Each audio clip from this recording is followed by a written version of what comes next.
Mitch Marner and Mikko Rantanen are a pair of players that have been constantly compared throughout their short careers. At a glance, both players seem remarkably similar, but are these similarities just at the surface level, or do they go deeper? Both players are right wingers that were drafted in the first round of the 2015 entry draft. They also both played their first full NHL season in the 2016-17 season, and feature heavily on their team's first power play unit. On top of this, both have also found elite success on the score sheet early on in their careers. To determine which of these players is better, we need to take a closer look at all the aspects of their game and compare them. In this case, I'm going to be looking at their offensive production, their ice time and special teams performance, their possession and defense, and how they perform in the playoffs. Based on how these two players stack up in these categories, I will try to answer the question of who's better, Mikko Rantanen or Mitch Marner. Let's start with offensive production, some of the most common stats that people use when comparing two players. Since both Marner and Rantanen are the same age and began their first full season in the same year, it makes it much easier to take a side-by-side comparison at face value. When it comes to point scoring, here we can see that Marner has the clear advantage. Even though he has more games played than Rantanen, Marner is still able to maintain a higher scoring rate over the additional games. On top of this, Marner also has significantly more assists, specifically primary assists, with 136 to Rantanen's 89. If we shift the focus to goal scoring, the story does change, with Rantanen putting up more goals than Marner despite playing fewer games and maintaining an absurd 16.2% shooting percentage over his 4 seasons.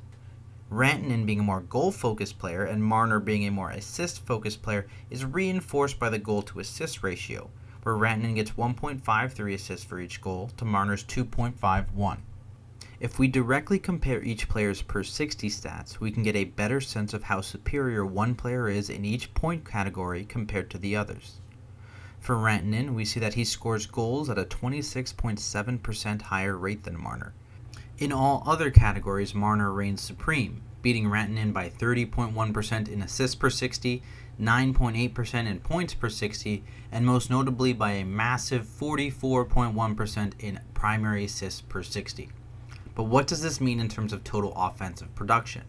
While goals are seen to be the most valuable offensive stat, I think it is important to make the distinction between primary and secondary assists, as primary assists are often believed to be more valuable and less random. This makes them a better judge of skill and ability in comparison to secondary assists.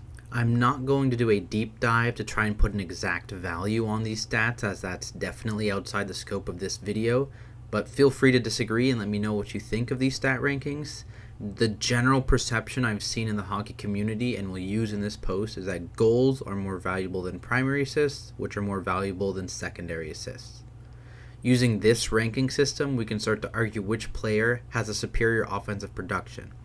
While Rantanen is the superior goal scorer, the most valuable offensive stat in this system, Marner has a huge lead when it comes to primary assists, as well as a small lead in both secondary assists and total points.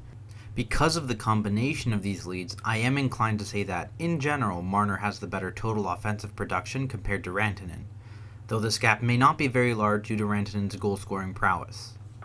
Moving on, let's look at the ice time breakdown for these two players.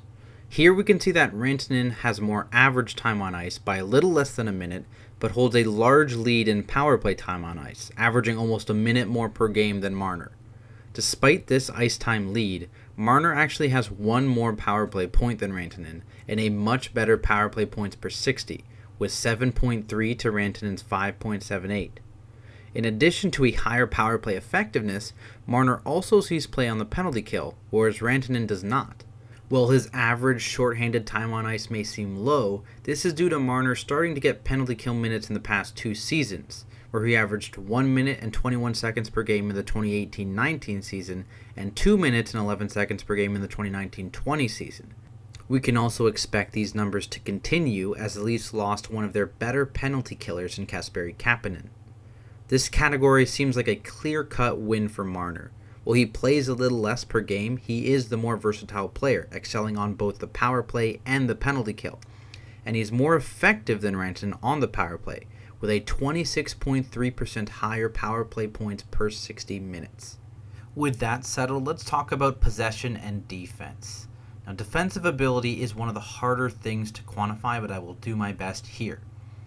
Looking at their Corsi, we see that Marner has the edge in the first 2 years, whereas Rantanen pulls ahead in the last 2. However, we cannot just look at Corsi in a vacuum. We also need to take into account stats that could influence Corsi, such as the ozone starting percentage. In the 2016-17 season, we see Marner has a 3.3% ozone starting percentage, but only a 1.3% higher Corsi 4.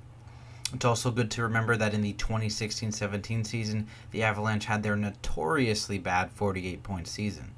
From 2017 to 2020, Rantanen has the higher ozone start percentage, in some cases even more than 10% than Marner's. However, over the same time period, he only puts up better Corsi in 2 seasons, and even then, it is not by a large margin. Moving on to expected goals for and against, we see that Marner holds the lead in both, meaning that despite Marner creating more offense than Rantanen, he also gives up more chances defensively. We can look at the difference between these two numbers to see if the additional expected goals for overcomes the expected goals against, and in this case it does.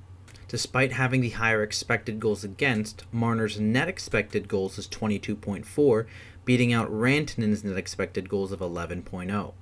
It is worth noting that Rantanen holds both the best and worst seasons of the two players when it comes to net expected goals, with negative 4.2 during the previously mentioned terrible 2016-17 season and 11.0 during the more recent 2018-19 season.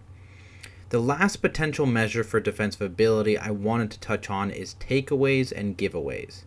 While these stats are more subjective and may not be the most accurate, they do offer up a few explanations about player behavior on the ice. We again see Marner holding the lead in both categories.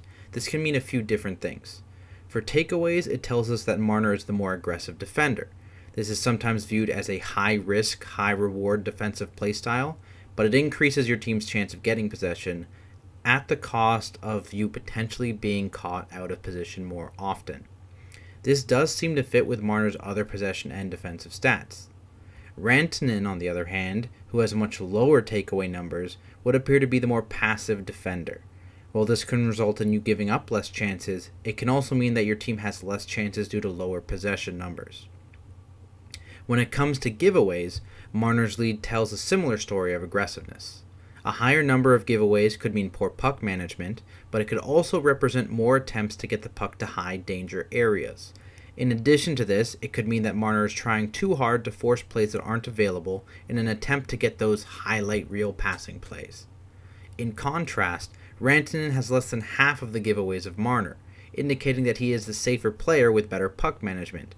At the same time, however, this could also mean that Rantanen does not drive the play to the net enough, instead opting for safer but lower danger plays. To sum up this category, we see that Rantanen has had the slightly better Corsi in recent seasons, however he has had a much higher proportion of ozone starts, which could account for this difference. We also see that Marner's greater expected goals for outweighs his higher expected goals against, giving him a better net expected goals than Rantanen. Finally, we see Marner having a higher takeaways and giveaways indicates that he is a more aggressive player on both offense and defense, resulting in higher risk but higher rewards than Rantanen's more passive and safe play. While the last category is much more subjective, I think Marner having the better net expected goals and maintaining a similar Corsi to Rantanen with significantly lower ozone starts is enough to give him the edge over Rantanen in this category, though again, this is quite close. From here, let's move on to our last category, which is playoff performance. Now, I wanted to include a category that could show how well a player performed in clutch, high-pressure situations. I figured that despite the small sample size, playoff performance would be the best indicator for such a thing. From these tables, we see the regular season point scoring ability swap, with Rantanen having the superior numbers in the playoffs, increasing his regular season points per 60 of 2.87 by over 20% to 3.45. This moves Rantanen to be above 1 point per game in the playoffs, which is a very impressive feat.